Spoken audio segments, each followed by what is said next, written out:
Hello, my name is C. Joy Campbell, and I'm here to discuss with you a program evaluation plan on restructuring TANF to foster economic independence. When we're looking at this program as a whole, we have to understand that TANF is a temporary assistance for needed families, and it's technically food stamps that provide short-term financial release. Many people struggle with the transition to become financial independent when they're used to being given or receiving food stamps. So a policy change that I propose is to make mandatory financial literacy training and have stricter time limits to reduce long-term dependency on food stamps. When I'm looking at the program in its whole, I want to evaluate the aims to determine the effectiveness of these changes. When I'm saying that is we should assess whether financial literacy training improves the recipient's financial stability or if it does not. We need to examine the impact of time limits on reducing the government reliance and how people end up becoming reliant upon it. We should determine employment retention rates among former TANF recipients so that we can gather the correct data to be able to see what we need to see when we're determining if this hypothesis is correct if we were to implement financial literacy training when it comes to individuals receiving TANF. We also should identify individual barriers to becoming self-sufficient and possible solutions when it comes to these individuals. The different stakeholders and the question that they could possibly ask when doing this is people that are on TANF. Those are our main stakeholders. Outside of them is policymakers, like the people in the government, workforce agencies, kind of like the Texas workforce, and community organizations that support TANF. So a couple of questions that they ask, especially TANF, is does financial literacy training improve their financial independence? When it comes to policymakers, how do we make a stricter time limit affect when we are giving individuals TANF so that they don't become reliant upon it? When we're looking at workforce agencies, are former TANF recipients securing stable employment before or after or during the process of being on TANF? And then when we look at the community, I want to know how can nonprofits support TANF recipients in transitioning to employment so that they're able to function in independence. When I'm looking at the program in a whole, the evaluation and the methodology and data collection, I would like to do a mixed methods approach, quantitative and qualitative data. So when I'm looking at the data collection methods, I would believe that surveys and questionnaires such as pre and post TANF exit questionnaires to the recipients of TANF will be a good way to get data collections. Doing interviews and focus groups for people that are on TANF and in the workforce that are on TANF, not just the ones that are on TANF but not working, but the ones that are on TANF and they are working. And then we should do administration data review where we're looking at the employment and financial stability of people on TANF. When we're looking at the evaluation tools that we will use, of course, we will use pre/post financial literacy assessments. We will study employment tracking records, and we should use structured stakeholder feedback, as in it's a structured evaluation that cannot be manipulated, and it shows the real data. And so the timeline I'm thinking about that will take for this plan to come into fruition is 1 to 6 weeks. During the first weeks, we can develop evaluation plan and finalize tools. Week 2, we can conduct surveys and do interviews with the stakeholders. Week 3 and 4, we will be doing data collection and preliminary analysis on the individuals with the stakeholders and everybody. And then week 5, we will compare the findings that we received between week 3 and 4 so that in a control group so that we can have a different understanding and a better understanding of what's really going on with the data as we assess it. And then in week 6 we can do a draft of our final evaluation report and we can present the findings to the stakeholders.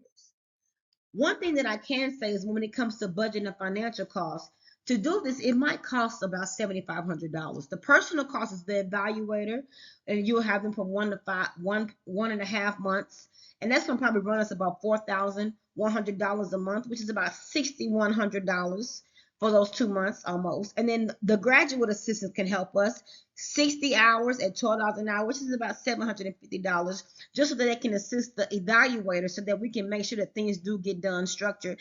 And then, of course, the direct costs, participant support, as in giving participants a little bit of change or money in order for them to participate, provide the materials, and then printing and duplicating the information when it comes to even if we're doing the survey online, we still can print the data so that we can analyze it better. And that might cost $100. And so the expected impact of this evaluation, for one thing, I truly believe that it will improve if we were to improve financial literacy. Recipients of TANF will gain skills in budgeting and saving when it comes to their own money.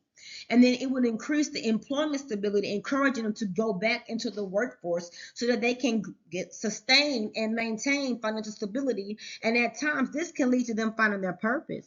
Because when you are a child of God, He has given us a purpose. He knew who we were before when we was formed in our mother's womb. And everybody has an individual purpose. And I truly believe that if we were to chase our purpose, the money would chase us, and we will be able to take care of ourselves in financial stability and have financial stability and independence as long as we maintain the purpose or structure of being self-sufficient and chasing my purpose.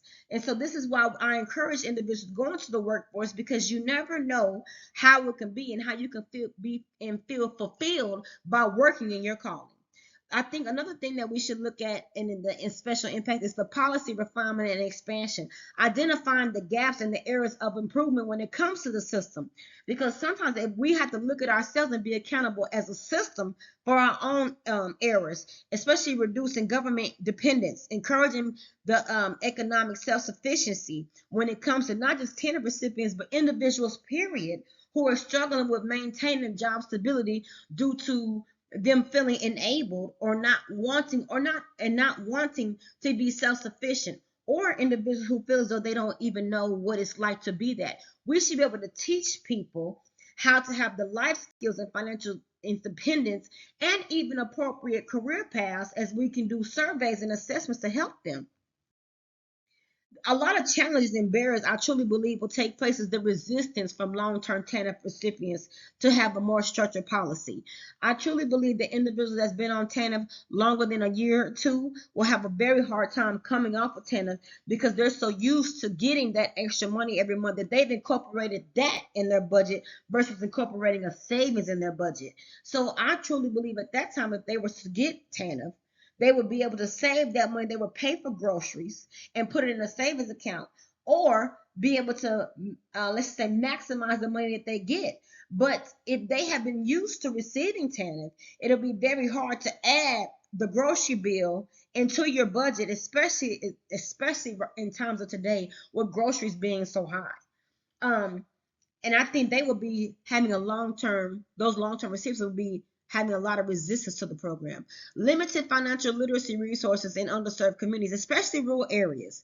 It'll be very hard for people in rural areas to be able to change and have financial literacy classes and be able to have let's just say a structured program to bring about self-sufficiency, because in certain rural areas you don't have all the resources needed to provide that. And not only that, but it has limited jobs, limited opportunities in those certain areas. So there's a lot of barriers when it comes to workforce entry, as in, I don't have childcare. How can I get there? How can I get to the job? I don't have transportation. These are different type of barriers that come when it comes to trying to get into the workforce. And if you can't afford daycare, you can't afford to work. Because you have to put the child in daycare and you have to pay every week. So I truly believe that if it was a collaboration needed between policymakers, workforce agencies, nonprofits, and all the things that take place, we can get individuals secure if we can provide child care, if we can provide transportation and job availability, and then we teach them life skills and financial literacy so that they can become more self-sufficient and independent. In conclusion, the next steps I would suggest is data-driven insights to refine financial literacy and time limit policies. We should put guidance, and we should give guidance, and the policymakers should come to us as a whole for guidance to ensure TANF serves as a temporary support system and not a long-term thing. And when we call to action, we should implement evidence-based reforms for financial empowerment and self-sufficiency when it comes to helping individuals change their lives and chase their purpose, and not be focused on things that are not going to allow them to be able to be secure in who they are, functioning where they're called to be, and working in their purpose, so that they can't get distracted with things and they can form individual self-sufficiency. Thank you guys for listening. You have a blessed day.